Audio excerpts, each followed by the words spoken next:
நீங்க முதலமைச்சர் ஆனா நம்ம ஊர்ல மாத்த வேண்டிய விஷயங்கள்னு நிறைய இருக்கு. ஒரு பெரிய லிஸ்டே எடுக்கலாம். அப்படி நீங்க மாத்தணும்னு நினைக்கிற அந்த ஒரு விஷயம், அந்த முதல் விஷயம் நீங்க மாத்தணும்னு நினைக்கிறது என்னவா இருக்கும்? லஞ்சம், ஊழல் இதெல்லாம் ஒழிக்கிறதுக்கு என்னென்ன ஸ்டெப்ஸ் எடுக்கணுமோ அதெல்லாம் நடக்கும். இதை ஒழிக்கிறது அவ்வளோ ஈஸியான ஒரு வேலையாக எனக்கு தெரியலைங்க. ஏன்னா நம்ம எல்லாரோடைய லைஃப்பில் அது அப்படியே பழகி போய் வாழ்ந்துட்டு இருக்கிறோம். அது ஒரு வைரஸ் மாதிரி அப்படியே பரவி இருக்கு. எந்த அளவுக்கு இது 100% ஒழிக்க முடியுமான்னு எனக்கு தெரியல. பட் வேற வழி இல்லை, ஒழிச்சு தான் ஆகணும்.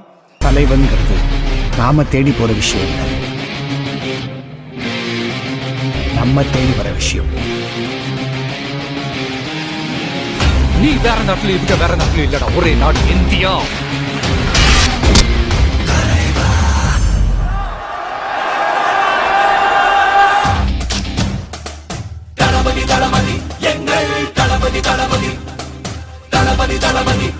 மண்ணுக்கும் மக்களுக்கும் ஏதாவது ஒன்று பண்ணணும்னு என்ன பண்ணலாம் சொல்லுங்க.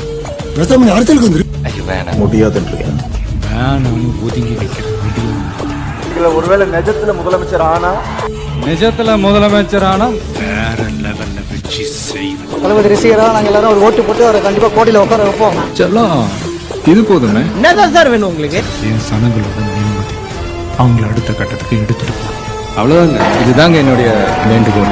234 தொகுதியிலையும் என் ஆளுங்களை நிறுத்துறேன்.